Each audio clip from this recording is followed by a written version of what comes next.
O Banco Central divulgou hoje a ata da reunião da semana passada do Comitê de Política Monetária. Foi quando o Copom manteve a taxa básica de juros da economia em 13,75% ao ano.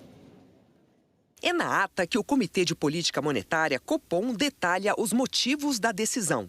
O documento avalia que o pacote de medidas anunciado pelo ministro da Fazenda para aumentar a arrecadação atenuaria os estímulos fiscais sobre a demanda, reduzindo o risco de alta sobre a inflação. Mas ressalta que houve piora da expectativa de inflação para o longo prazo. A conjuntura, particularmente incerta no âmbito fiscal e com expectativas de inflação se distanciando da meta em horizontes mais longos, demanda maior atenção na condução da política monetária. Que por isso o Copom segue vigilante, avaliando se a estratégia de manutenção da taxa básica de juros por período mais prolongado será capaz de assegurar a convergência da inflação. A ata informa ainda que o Copom não descarta subir a taxa de juros caso a conjuntura econômica não seja favorável no futuro. O alto patamar da taxa Selic, o maior em 6 anos, tem recebido críticas do presidente Luiz Inácio Lula da Silva nos últimos dias. Desde 2021, o Banco Central tem autonomia garantida por lei. O presidente Lula não pode trocar o presidente do BC, Roberto Campos Neto, indicado por Jair Bolsonaro, mesmo não estando satisfeito com as ações do banco. Hoje, o ministro da Fazenda disse que a ata do Copom trouxe uma análise mais amigável se comparada ao comunicado da semana passada, sobre a manutenção da taxa em 13,75% ao ano. A ata veio melhor do que o comunicado, né?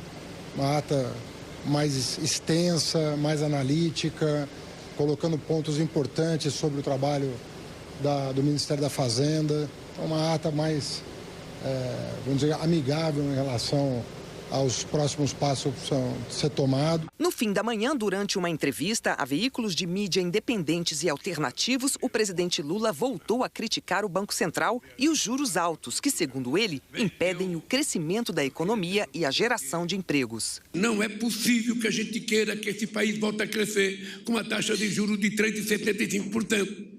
Nós não temos inflação de demanda. É só isso.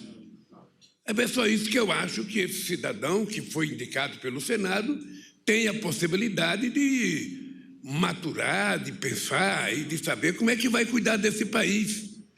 Porque ele tem muita responsabilidade. Lula disse que o presidente do Banco Central deve explicações ao Congresso Nacional e que cabe ao Senado, responsável por aprovar o nome de Roberto Campos Neto para o cargo, avaliar sua permanência ou não. Agora a culpa é do Banco Central, porque o presidente não pode trocar o Banco Central, é o Senado que pode mexer ou não. Lula defendeu ainda que responsabilidade fiscal e social andam juntas. Da mesma forma que eu acho que a gente tem credibilidade, estabilidade e previsibilidade, a gente tem que ter responsabilidade fiscal, responsabilidade política, responsabilidade econômica e responsabilidade social.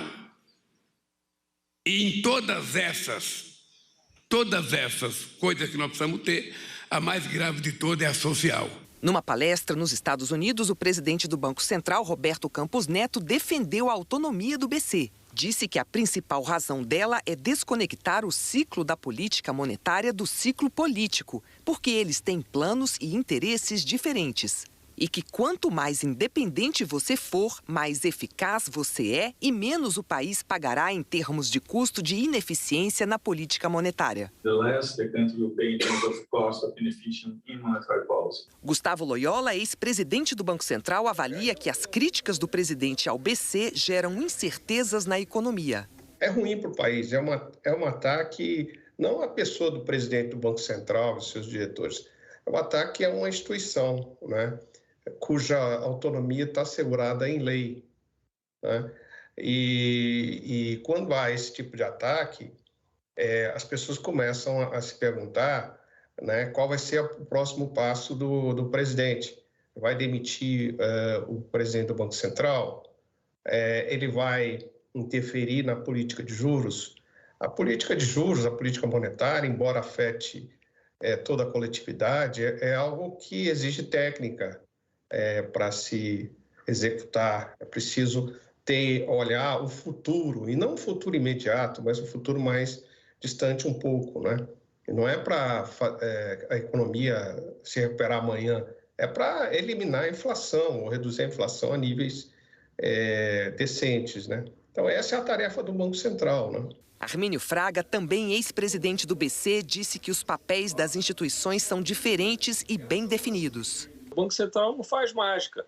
O Banco Central não consegue fazer com que o governo cumpra com as suas outras missões. O Banco Central não consegue fazer com que a educação do Brasil melhore. O Banco Central não consegue fazer com que as enormes deficiências de infraestrutura que o país tem sejam resolvidas. Muito pelo contrário, se nós tivéssemos um Banco Central frouxo, que girasse em torno de metas que nunca eram cumpridas, que fosse ele o viabilizador de taxas de inflação mais alta, o investimento ia cair, ia ser pior para a população brasileira. É um jogo assim meio frustrante, mas essa é a realidade. Não adianta espernear, é preciso organizar melhor as nossas finanças e deixar o Banco Central fazer o trabalho dele.